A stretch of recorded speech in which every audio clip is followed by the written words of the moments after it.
In 2026, during the Great Depression, the desperate government and public in California start the Grand Lottery. The only rule is that to claim the jackpot, someone must kill the winner before sunset, but they can't use bullets. By 2030 in LA, Sean has just won the lottery and now has to flee from a mob trying to kill him. He fights them off, escapes by jumping over a fence, and breaks into a house. Inside, he finds a grandmother, steals her phone, and smashes it. A drone is monitoring the scene. As Sean catches his breath, the grandmother pulls out a Grand Lottery bolt gun to kill him. She breaks her lottery ticket to call the lottery team, who confirm Sean is dead and give her a $22 million check, which she proudly shows on TV. A month later, Katie arrives in LA to relaunch her acting career. On the bus, she plays with a little Oscar keychain, a cherished memento. She tries to make a nearby girl laugh, but the girl's father mocks her. Katie moves closer, pretends to be a cop, and threatens to report him if he doesn't stop. The man improves his behavior, and an elderly woman thanks Katie for her help, but Katie later realizes she stole the woman's watch. Katie sees an ad for Lewis Protection Agency and wishes for bodyguards. As she travels, she notices how tense and aggressive people are. The media is buzzing about the upcoming lottery draw in 18 hours, with a record-breaking $3.6 billion jackpot. Back at home, Noel prepares his weapons while singing the Ninja Turtles theme. Katie finally arrives at her rented room and finds it in poor condition, contrary to what her roommate Shadi had claimed. Shadi is annoying, makes crude jokes, and ignores her mother's calls. Shadi's obnoxious boyfriend, DJ, even slaps Katie as a prank when handing her the house keys. The next day, Noel's ad appears on TV, offering bodyguard services to the lottery winner. When Katie wakes up, she's dismayed to find that a leak from the upstairs bathroom has ruined her clothes. She calls Shadi for help, but Shadi can only offer to rent her clothes. Katie has to spend her savings on a poor outfit and takes a cab because she's running late. The driver makes creepy comments and mentions that rapper Machine Gun Kelly has his own bunker. At the audition, Katie pays $400 to participate. She explains she was in TV ads as a kid, paused her career to care for her sick mom, and is now trying acting again. While searching for her monologue notes, she finds Shadi's lottery ticket, which activates when she touches it and registers her as a player. Katie hides the ticket and tries to perform, but the judges dislike her and throw her out. In the hallway, other actresses urge her to leave. Suddenly, all their lottery tickets activate, announcing Katie as the winner, showing her face. The actresses turn hostile and attack Katie with whatever they can find, even knives. The workers join in the assault. Katie uses her stage combat skills to defend herself, dodges a thrown shoe, and escapes up the stairs. She hides in a room, only to find herself in a self-defense class, where the participants also attack her, calling her "my jackpot." She tries to understand what's happening but gets ignored, and is punched and grabbed by her ankles while others fight each other. Katie is thrown through a wall into a yoga class full of attackers. As chaos erupts, Noel bursts through the ceiling, saves Katie, and tells her to leave. He realizes that after using her 5 free saves, his protection will cost 10% of her prize. As he fights off attackers, Noel forces Katie to sign his contract and starts using her as a weapon, tying her to his back for safety and using a belt as a whip. Once the attackers are down, Katie grabs Noel's paralysis dart gun. Noel explains they must leave quickly as the lottery drone updates the winner's location every 14 minutes. They escape, but are pursued by people alerted to Katie's location. An ice cream truck abandons its kids, and even the bus lady is now armed. Noel explains the lottery rules, and Katie admits she didn't know because she and her mom only watched movies. They are chased by bikers and ATVs. A Molotov cocktail sets their car on fire, but Noel drives into a warehouse, where the wind puts out the flames. He continues driving through the warehouse, setting another fire to escape. Katie wants to quit, but Noel insists they must leave the city. He shoots an attacker with a dart and drives in circles as enemies throw objects at them. They manage to push the car out undetected, but are soon spotted. Katie tries to quit, but Noel convinces her to keep going. As they drive, a biker jumps into the car and Katie steals her knife while Noel fights. Noel moves to the back seat to help, putting a helmet on the attacker before kicking her out. They escape through a wall, but the car breaks down. Katie tries to run, but Noel stops her, explaining he needs to help her to get paid. Katie hides from the crowd at a wax museum, where she contacts Shadi for a car. Shadi and DJ arrive, but are stopped by a guard.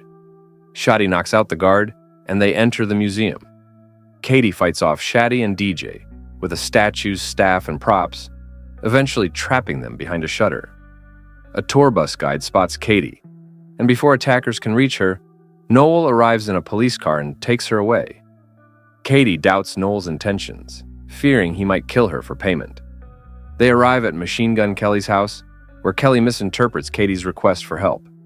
Katie uses Noel's dart gun to force Kelly into his panic room and puts him to sleep. Inside, a crowd gathers, and an arm holds the door open. Noel prepares to shoot, but Katie uses a dart to close the door. She keeps her gun on Noel, who shares personal stories to prove he's trustworthy. Katie opens up about her acting career, driven by her mom's support. Noel, understanding, comforts her, and she returns the gun. Outside, Shadi reveals the door password, 6969, under threat. Noel initiates a phone strike, causing a trap where phones explode. Katie and Noel escape, and Noel helps put out a fire on someone. Guards with damage-proof cars and rubber bullets are ready for Katie, but end up taking Noel too. At headquarters, Katie meets Louis, who gifts her a new phone and shows off grenades. Katie signs a contract, and Louis plans to move her to a hidden fortress using decoy vehicles as a crowd gathers outside. First, they receive medical care, and Noel talks more about his past. He was a mercenary with Louis, sent worldwide to eliminate dangerous people. When Noel realized some victims were not so bad, he quit mid-mission, leading to its failure and leaving only him and Louis alive. Now, he donates his earnings to the families of his victims and teammates. Katie shares her story. Her dad, her manager, exploited her since she was 8. When she turned 18, he vanished with her money. Katie cared for her sick mother until she died, leaving Katie with $600 and a bus ticket to LA. An employee brings a prosthetics machine, which gives Katie a mask to look like an old man. Noel doubts moving Katie makes sense and worries about the facility's high costs, especially with low client numbers. As Katie changes into her disguise, Noel realizes Louis is pretending to protect the winners, while secretly planning to kill them. Louis takes them to a car, but Katie insists Noel come along, which Louis refuses. Desperate, Katie kicks Louis, and Noel uses the distraction to open the garage door. He shoots the guards with darts as the crowd enters, ignoring Katie.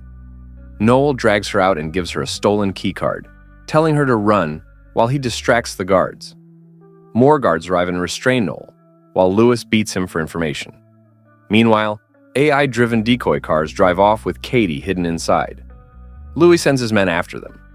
In downtown, Katie removes her mask and takes control of the car, triggering an alert in Louis's system. Social media erupts as the drone loses track of Katie, making her a hero in the eyes of her new fans. As Katie is about to leave town, she gets a call from Noel, who threatens to kill himself if she doesn't return. Despite being stabbed, Noel urges Katie to escape. After some hesitation, Katie turns back to meet him. Louis takes Noel to an old theater, revealing that he knew their mercenary work involved killing civilians, but didn't care because it was profitable.